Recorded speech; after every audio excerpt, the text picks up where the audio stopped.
सुन्नी इत्तेहाद council का जो मामला है आपके सामने है अहमद बिलाल महबूब साहब, आप इन दरख्वास्तों को कैसे देखते हैं आइन की नज़र में? बहुत शुक्रिया। देखिए, ये अफसोस ये है, मामला ये तो ठीक है कि कोई कॉम्प्लेक्स सा मामला है, इसीलिए इसके ऐलान में ताख़ीर हो रही है। इलेक्शन कमीशन इसका ऐलान नहीं कर पा रहा, लेकिन बहरहाल ये तो इंतखाब की एक अहम ज़रूरत है कि इन सीटों के बारे में भी फैसला किया जाए। तो इलेक्शन कमीशन को अब वन वे और दी अदर फैसला कर देना चाहिए था, ताकि अगर तो अदालतों में भी किसी ने जाना है तो फिर उसके बाद अदालतों में चला जाए। चूंकि अब इतनी बड़ी तादाद असम्बली में मौजूद नहीं होगी और उनकी अदम मौजूदगी में वजीर आजम का इलेक्शन भी हो सकता है। आज स्पीकर और डिप्टी स्पीकर का पंजाब असम्बली में इलेक्शन हो गया, कल सिंध असम्बली में हो जाएगा और फिर परसों हो सकता है वजीर आला पंजाब का इलेक्शन हो जाए वगैरह। तो इसके लिए लाजिम है कि फैसला कर दिया जाना चाहिए। बाद में अदालतों में तो जाते रहेंगे। मेरी जाती राय यह है कि एक बुनियादी इसमें उनसर जिसके ऊपर ये चीज़ें डिपेंड करेंगी वो ये है कि क्या सुन्नी इत्तेहाद कौंसिल ने इन आम इंतखाबात के अंदर सूबाई असम्बलियों में से किसी असम्बली में या कौमी असम्बली में अपने नाम के साथ इंतखाब में हिस्सा लिया है। अगर तो हिस्सा लिया है तो फिर उनसे ये तकाजा तो बिल्कुल मुनासिब होगा कि आपने खवातीन की रिजर्व सीट्स और नॉन मुस्लिम माइनॉरिटी की रिजर्व सीट की लिस्टें, प्रायोरिटी लिस्ट क्यों जमा नहीं कराई और उनके नॉमिनेशन फॉर्म क्यों जमा नहीं कराए। और चूंकि आप जमा नहीं कराए इसलिए आपको सीटें एलोकेट नहीं हो सकती। फिर शायद ये मजबूत हो जाए केस। लेकिन अगर सुन्नी इत्तेहाद कौंसिल ये कहे कि हमने तो इलेक्शन लड़ाई नहीं है, हमारे तो जो उम्मीदवार लड़े हैं वो भी बतौर इंडिपेंडेंट के लड़े हैं, तो उस सूरत में फिर ये इस्तदलाल मजबूत हो जाएगा कि अब जो नई पार्टी वजूद में आई है असम्बलियों के अंदर इंडिपेंडेंट मेंबर्स के इस पार्टी में शामिल होने के बाद, जैसे कि सुन्नी इत्तेहाद कौंसिल में अब कौमी असम्बली में 81 मेंबर्स हो गए हैं, बिल्कुल, तो उनको फिर ये मौका दिया जाना चाहिए कि वो अपनी प्रायोरिटी लिस्ट अब जमा करा दें और अपने नॉमिनेशन फॉर्म भी अब जमा करा दें। सही, क्योंकि वो पहले तो उन्होंने इलेक्शन लड़ा ही नहीं। वो लेकिन अहमद बिलाल महबूब साहब, आपको याद होगा, मैं चूंकि अपनी करेक्शन के लिए आपसे ये सवाल पूछ रहा हूं, गुज़िश्ता मर्तबा जब इन मामलात पर इलेक्शन रिफॉर्म्स की बातें हो रही थी तो एक कानून साजी ये की गई थी कि इस मर्तबा पहले ये होता था कि इंतखाबात के बाद प्रायोरिटी लिस्ट दी जाती थी।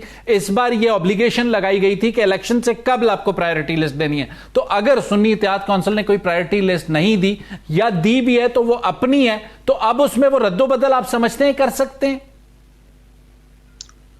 देखिए, अगर तो उन्होंने कोई लिस्ट दी ही नहीं और इलेक्शन लड़ा है, ये दो बड़ी इंपॉर्टेंट बातें हैं कि अगर उन्होंने इलेक्शन लड़ा है बैसियत जमात के और फिर लिस्ट नहीं दी तो फिर उनका ये जो केस कमजोर हो जाता है कि अब उन्हें सीट्स रिजर्व की जाए या अब उनको लिस्ट जमा कराने का मौका दिया जाए। लेकिन अगर उन्होंने बैसियत जमात के इलेक्शन ही नहीं लड़ा और अब कुछ आजाद उम्मीदवार और शामिल होकर उनके लिए नई पार्लिमानी पार्टी बनी है तो फिर उनका केस मजबूत है। और उसकी एक मिसाल है इंसाफ, ये 2019 में खैबर पख्तूनख्वा असेंबली के जब फाटा के मर्जर के बाद बाकी 16 सीटों पे इंतखाब हुए थे तो उस वक्त 6 इंडिपेंडेंट मेंबर्स भी इलेक्ट हुए थे और उनमें से 3 मेंबर्स ने असेंबली के अंदर बलूचिस्तान अवामी पार्टी को ज्वाइन किया था, पार्टी को ज्वाइन करके अपनी पार्लिमानी पार्टी बना दी थी।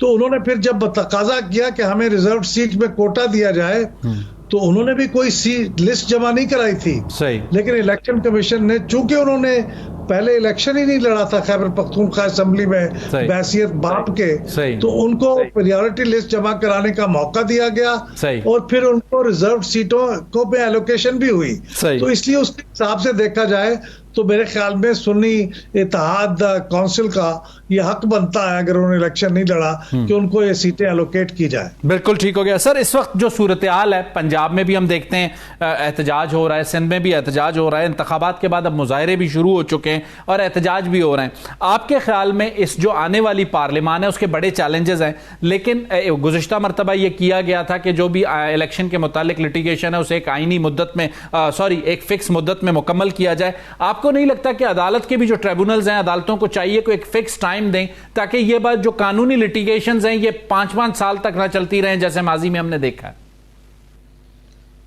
जी बिल्कुल, देखिए ये जो कानून है उसको पिछले इलेक्शन के बाद कुछ मजीद इम्प्रूव भी किया गया है। पहले ये मुद्दत 120 दिन की होती थी जिसमें इलेक्शन ट्राइब्यूनल्स को फैसला करना होता था, लेकिन अब ये मुद्दत कुछ बढ़ा दी गई है। अब ये 180 दिन यानी 6 महीने की दे दी गई है। सही। इसका मतलब है कि अब ये ज्यादा प्रैक्टिकल हो गया है। सही। और उसके साथ अब ये भी कहा गया है कि एडजस्टमेंट नहीं दी जाएगी। एडजस्टमेंट अगर दी जाएगी तो उसके लिए फिर जुर्माना होगा अगर किसी फरीक ने एडजस्टमेंट मांगी। तो काफी चीजें ऐसी की गई हैं जिससे डिस्करेजमेंट होगी मामले को तूल देने की। इसलिए मैं आपकी बात बिल्कुल दुरुस्त है कि अदालतें भी मेहरबानी फरमाएं और इन डेडिकेटेड ट्रिब्यूनल्स को अपने वक्त मुकर्ररा में फैसला देने का पाबंद होना चाहिए, क्योंकि उससे पूरा निजाम फिर दरम भरम हो जाता है। बिल्कुल ठीक हो गया। सर, एक और चीज जो हम देखते हैं, IMF के मामले पर पाकिस्तान तहरीक इंसाफ ने फिर इलेक्शन को लिंक करने की कोशिश की। आप चूंकि इलेक्शन ऑब्जर्वर भी हैं, इलेक्शन को बड़े गहरे तौर पर देखते हैं, क्या कोई बैनुल अक़वामी इदारा इंतखाबी अमल के ऑडिट का मुतालबा पाकिस्तान से किसी भी तरह कर सकता है, या आपको लगता है कि यह पॉसिबल ही नहीं है? देखिए, बैनुल अक़वामी इदारे इस किस्म के मुतालबे करते रहते हैं, माजी में हुए हैं, और वो उस वक्त उन इदारों की तरफ से होते हैं जिनका इस मामले से कोई बराह रास्त ताल्लुक होता है। जैसे मिसाल के तौर से माजी में European union election observer mission आता था पाकिस्तान में, तो उसकी तरफ से कुछ मुतालबात होते थे, तो वो जो कि बराह रास्त मुतल्लक था माफ कीजिएगा, तो वो ये मुतालबा कर सकता है, लेकिन IMF का इससे कोई ताल्लुक नहीं है। इसलिए उससे ये मुतालबा करना बिल्कुल अब्सर्ड बात है, लग़्व बात है। तो ये मुतालबा उनसे किया ही नहीं जाना चाहिए।